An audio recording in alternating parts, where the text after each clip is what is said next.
Hi and good evening. Thank you for watching. I'm Shakil 5858. I am Buddham. Now the latest headlines from world channels and news agencies.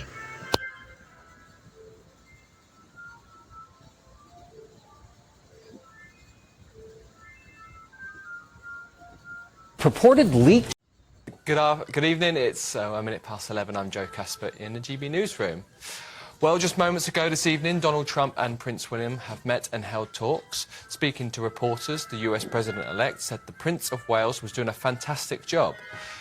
William waited for Mr Trump in the foyer of the residence of the British ambassador in Paris. They shook hands and greeted each other before Mr Trump turned to reporters and said, "Wow, what a nice group."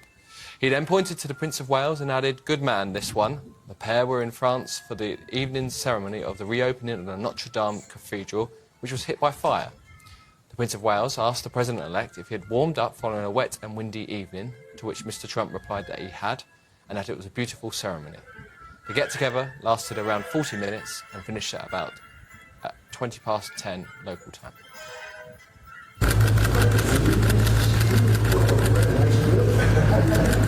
Good man, this one.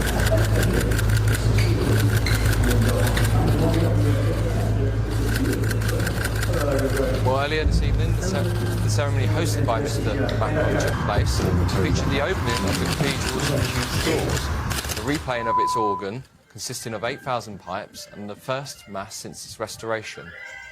There was a minute's applause for firefighters, with the word mercy projected onto the building to thank those who saved it from the fire, and hymns were sung as well.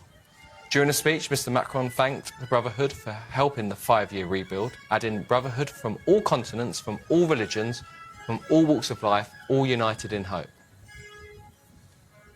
Some more breaking news for you this evening, and the Prime Minister will visit the Gulf states in a bid to strengthen trade ties. He will meet with the UAE President Sheikh Mohammed bin Zayed and Saudi Arabia's Crown Prince Mohammed bin Salman on Monday, after setting off tomorrow evening. He will then travel to Cyprus to meet the President there and British troops deployed over Christmas. Sir Keir Starmer, who's facing calls from human rights groups to raise the escalating number of executions with Saudi leaders, said, "Driving long-term growth at home requires us to strengthen partnerships abroad. That is why I am travelling to the Gulf this week to build a network of partners for the UK that is focused on driving high-quality growth, boosting opportunities and delivering for the people at home." A second person has died in Storm Dara, which hit the UK overnight, bringing heavy rain and winds of up to 93 miles an hour. West Midlands Police said the latest victim was killed when a tree fell and hit his car in Erdington. Earlier in the day, a man died after a tree fell onto his van in Lancashire. The Prime Minister has said the death of a worker on London's Elizabeth line is absolutely tragic news. A 61-year-old, a customer service assistant, suffered serious head injuries after being attacked at Ilford Station on Wednesday evening and later died in hospital. The 32-year-old man has been charged with multiple offences and will appear in court again next month. Sir Keir Starmer said, "Nobody should have to face any violence at work, and certainly not something as shocking as this. My thoughts are with the victims' family, friends and colleagues at this terrible time." And West Ham footballer Mikel Antonio is in a stable condition after he was involved in a road traffic accident in Essex, the Premier League club has said. In a statement, they said, "Mikel is conscious and communicating and is currently under close supervision at a central London hospital. At this difficult time, we kindly ask everyone to respect the privacy of Mikel and his family. The club will make no further comment this evening, but will issue a further update in due course." That's me done for this evening. A very good evening to you. Now back to headliners. For the very latest GB News direct to your smartphone, sign up to News Alerts by scanning the...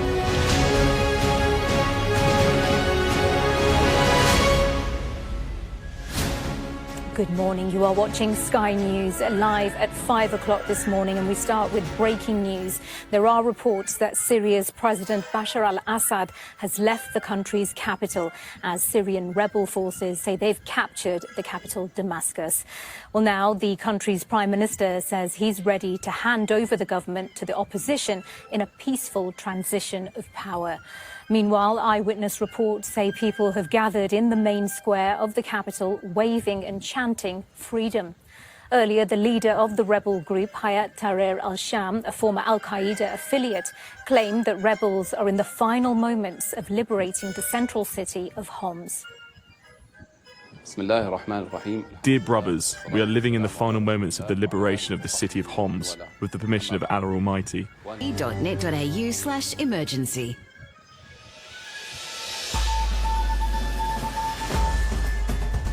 Today, the end of a 54-year rule. The Syrian regime of Bashar al-Assad falls after a lightning rebel offensive.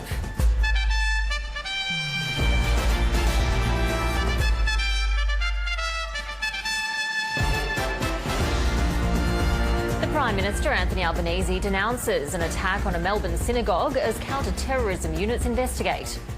The atrocities that occurred at the synagogue in Melbourne clearly were designed to create fear in the community. A ruling party boycott sees South Korea's parliament fall short of impeaching President Yoon Suk-yeol, but the party concedes he has to go. Notre secours est dans le nom du Seigneur.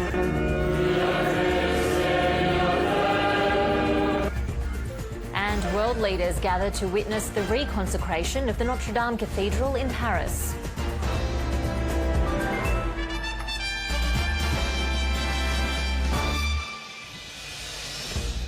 Hello and welcome to ABC News. I'm Ruby Cornish.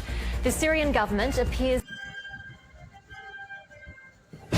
Tonight, the shocking new twists in the hunt for the killer of the health insurance CEO. What police found inside what they believe is the shooter's backpack.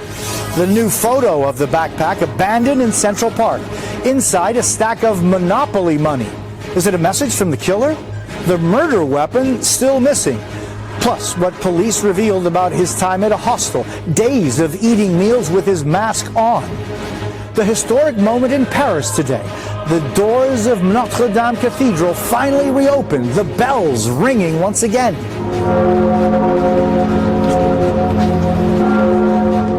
The stunning ceremony filled with music and pageantry. Craig Melvin is there for us. President-elect Trump on the world stage, meeting with Ukraine's president. What he told our Kristen Welker exclusively about his plans for the war in Ukraine. Syria on the brink. Rebel forces closing in on the country's capital. Is the regime about to fall? A convicted murderer caught on camera escaping. The corrections officer chasing him. Why didn't he fire his weapon? Now the manhunt. And the giant drone the size of a car hovering over Pentagon leaders at a conference. The latest in a series of mystery drone sites. These drones are coming out of who knows where. The FBI now investigating. This is NBC Nightly News with Jose Diaz-Balart.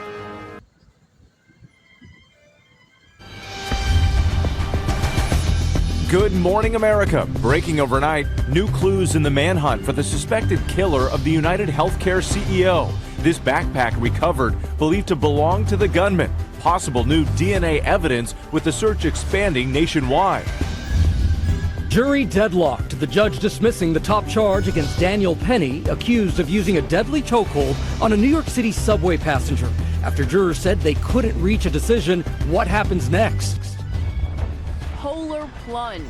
Millions of Americans in the East waking up to sub-freezing temperatures, reaching as far south as Florida, while another clipper system takes aim at the Northeast that could bring another foot of lake effect snow. Samara's tracking it all. Running down the clock on TikTok. A decision upheld that the Chinese company must sell the popular app or see it banned in the U.S. President-elect Trump take action to stop it. Championship weekend, college football's critical conference games, deciding who moves on and who doesn't. ESPN's Desmond Howard previews the matchups and makes his predictions. Santa, tell me if you're Santas that slay. The new looks for Kris Kringle. It was Santa Claus, and he's like weirdly hot. So fashion forward and trading the belly for buff. Live from ABC News in New York.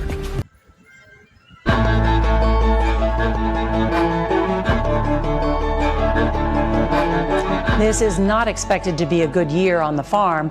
The U.S. Department of Agriculture is forecasting a 25% downturn in farm profits, but some farmers in Iowa had put something new in the ground to offset some of those losses. In tonight's Eye on America, CBS's Janet Shamlian has a look at their powerful idea.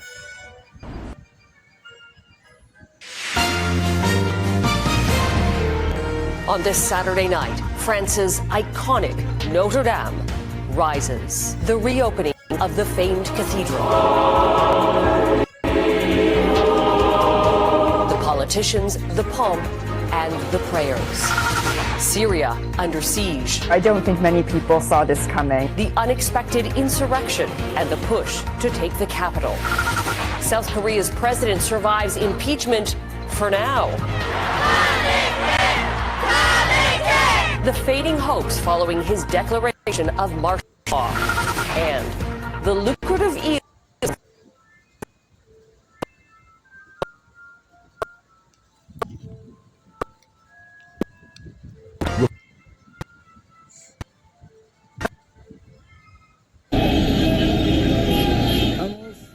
Thousands of residents poured onto the streets of Homs after the military withdrew from the city in celebration.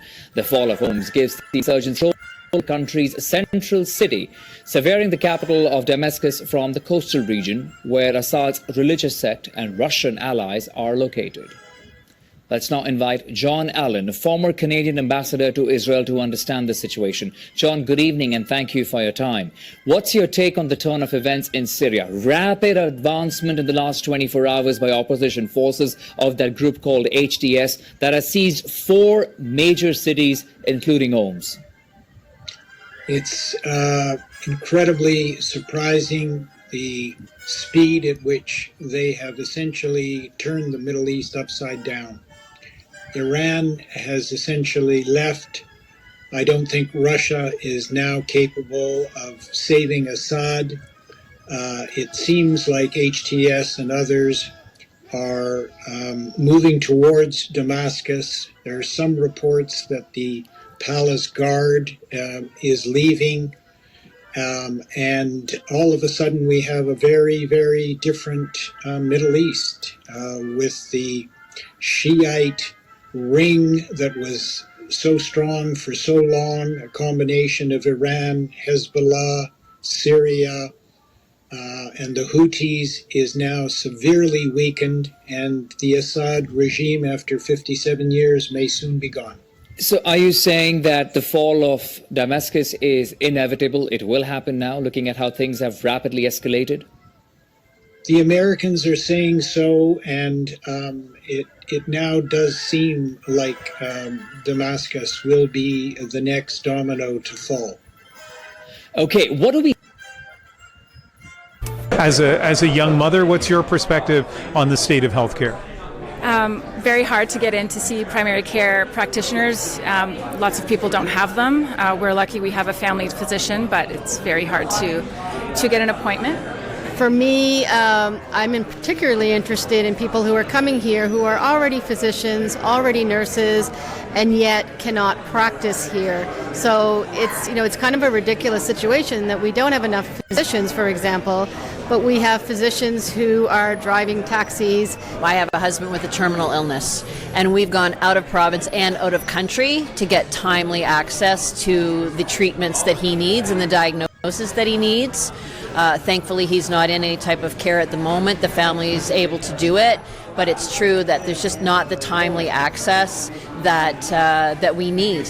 And how do we make that happen in a small province? People start thinking, oh no, I don't dare go to emergency. I'm going to be there to patients for 10 hours. I'd rather suffer. Then, of course, often the problems become worse, etc. So yes, access to health care, very, very important, to say the least. The country has has to adjust with the infrastructure surrounding health. So it's trying to, and I think there's an old saying about finding new ways to do things, and I think right now we're at the cusp of maybe having new ways to provide a health service that's going to be effective and efficient and be able to be equitable to get everybody in society. Yeah. Susan Holt says she's ready to take it on. Premier Holt, thank you very much for doing this. My pleasure. Thank so you. You were just elected premier, and I know healthcare was an issue in the election. How would you describe it? Was it the big issue? It was the big issue of the election. New Brunswickers want a better healthcare system. They want access to healthcare. And so that was the number one issue of our election. I've listened to a lot of interviews done on CBC Radio here in New Brunswick with doctors and nurses and mayors and others. And the word I keep hearing is crisis or emergency. How would you describe the state of healthcare delivery in New Brunswick? I would agree that it's in a crisis. We have people who aren't being served in ways that's negatively affecting their health to some of the most extreme outcomes. And so we have to make changes as quickly as possible. There are so many different issues, and I think this will resonate across the country. You don't have to be in New Brunswick to be concerned about long waits in the emergency department, long waits for specialists, although I think in New Brunswick it is particularly long to get to see a family doctor and then get the referral to a specialist. Even seeing a family doctor, there are a lot of people that don't have one. Hospitals in small communities shutting down. Like, there's this long list of problems. What do you think is the biggest problem when it comes to healthcare delivery in the province? The biggest problem that we see is at the front end. It's getting access to that preventative and primary care, because if you have good access to early preventative care, then that stops you from being a customer.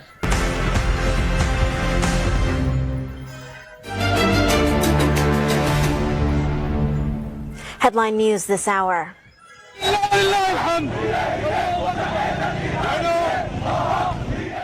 Thousands are celebrating on the streets of Damascus as rebel forces say they have captured the capital city.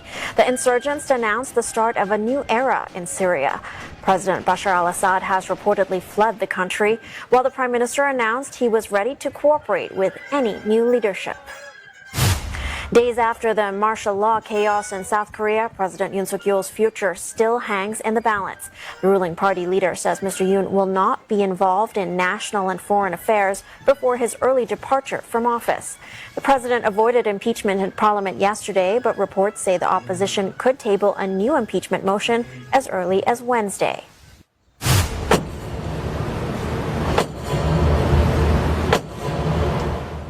The centuries-old Notre Dame Cathedral reopens 5.5 years after a devastating fire.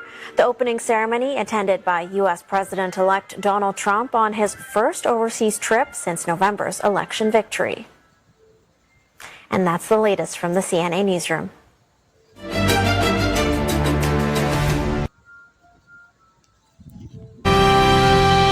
Tonight on PBS News Weekend, its majesty restored, Notre Dame reopens 5 years after fire devastated the 12th century cathedral, with world leaders, including President-elect Trump, in attendance.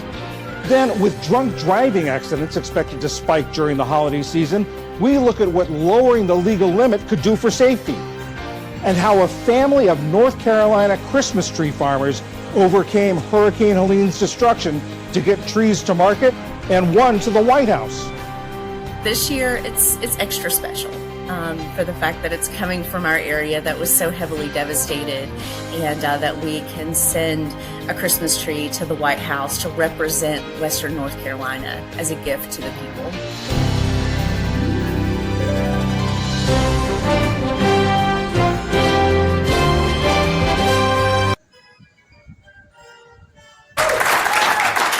A story in 5 words. AI predicts your death date. Yeah, real barn burner. Okay, I have a 2-part question, Jennifer. Okay. Number 1, would you press the button to find out for yourself? No, hard pass. Why? Why would I want to know that? Okay, What conceivable? Because then I'd just be worried about. I don't want to. No. I don't want to know, but I can think of one reason why I'd want to. Why? I don't want to. Okay, I don't. What it doesn't outweigh all the other reasons. What would it? So I could start vaping right before. Because I had to quit vaping because it was taking control of my life and my mind. Yeah. And well, I mean, this was like 2 years ago I quit. But if I knew I was going to die anyway, then I would buy a bunch of vapes. Solid. After she had the baby, sickos. It's all cooked now. You can start again. That's a solid reason, but still a no. Yeah. Okay, Kat. Still a no, to be clear. To be clear, she said no. But if anyone ever did tell you, like, you know, sorry, you have X number of my, I'd be upset, and then I'd be like, all right, after I got myself together, I would go buy vape. Bully, I'm assuming you would not press the button. I'm torn. Because this is a very interesting question to me, because one of the questions I have always asked myself and I ask other people is, what if the Grim Reaper tapped you on the shoulder and said you got 5 minutes left? Because 5 minutes, I'll call you back in 5 minutes, I'll see you in 5 minutes. We're all with like this 5 minute thing. What if death told you, you got 5 minutes left? What would you do? Who would you call? What? So I don't know. I want to press the button. Just in case there's anything left. Well, actually, after doing this show with you and everybody here, I'm done. I can. Yeah. That's it. I got these.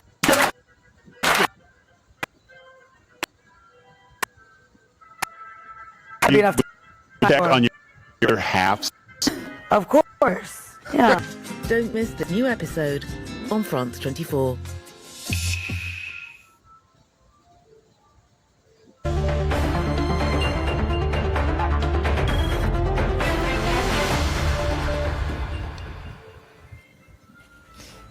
There's been a seismic shift in the Middle East as Syria rapidly falls to insurgent forces.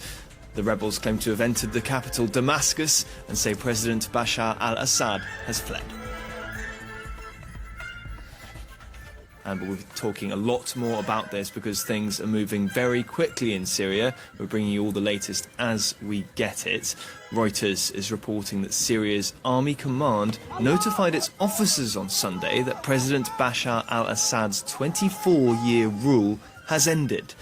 Rebels said they entered the capital Damascus with no sign of army deployments, and they're expected to broadcast their first statement to the Syrian people on state television. Meanwhile, thousands are turning out in the city to celebrate. The leader of one of the main groups driving the insurgency, Abu Muhammad al-Jilani, has ordered his forces not to approach official institutions in Damascus, saying they would remain untouched until officially handed over. Since November the 27th, his HTS group and allied factions have captured swathes of Syria in a lightning offensive, including Storm Dara has landed. Unlike this plane, forced to abort, nationwide this storm has diverted planes and trains, thrown boats of course, and ripped up pavements, causing flying debris and falling trees at great cost. Today the first death of Dara was declared in Lancaster. A man was killed as a tree fell onto his van as it drove down the dual carriageway. This is the danger of these fatal forces that have left 400,000 homes without power in Ireland and almost 90,000 across England, Scotland and Wales. The storm grew in the early hours of the morning, with Wales most at risk and subject to a red warning. Here the government deployed emergency alerts to every mobile device for the first time. These messages warned recipients to stay at home to avoid these winds. But here in Porthcawl, we found those who wanted to face nature firsthand. Bring the baby, show the waves. Show the waves? Yeah. Have a good day, lad. What brings you out here today? My dogs, they have to have a walk regardless of weather. So it's... This is DW News live from Berlin. Game over for Assad. Syria's president reportedly flees the capital as rebel forces storm into Damascus. The rebels declared the city free from Assad's 24-year rule, announcing the start of a new era for the Syrian people. Syria's prime minister says he is ready to assist with a peaceful transfer of government.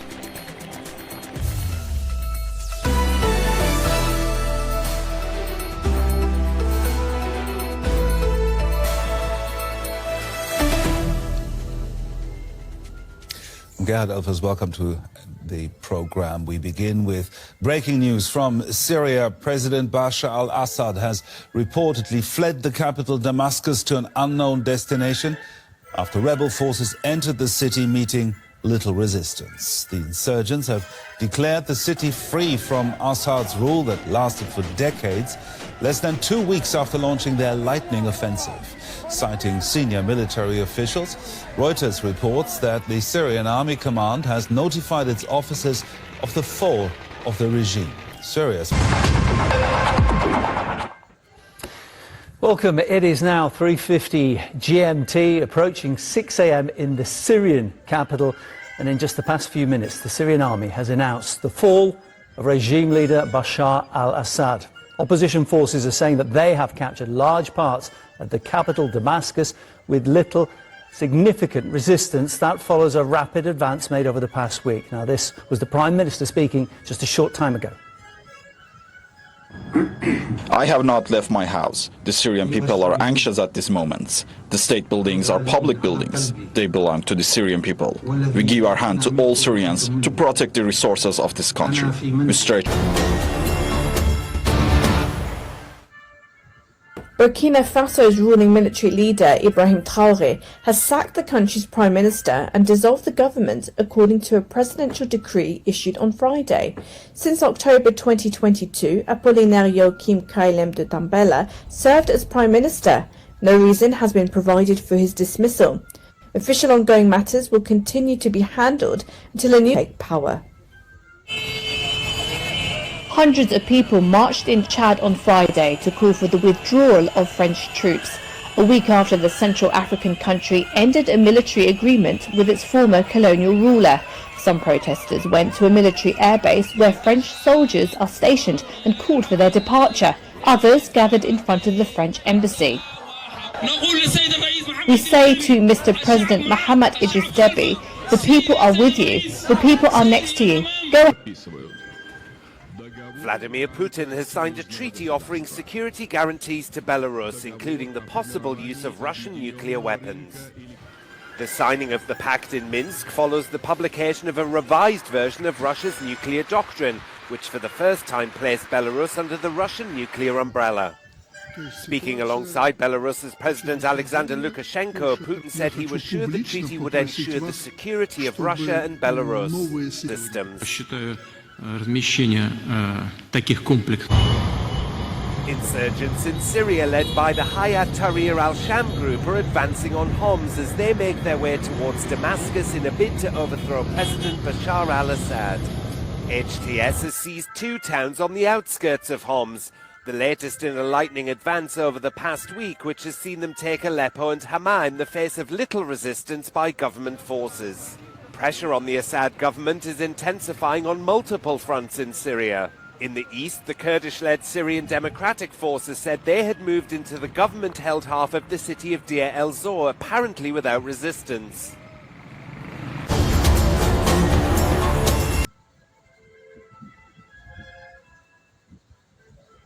Thank you for sparing your precious time. This is Amir Shakil. Have a good life. Bye-bye.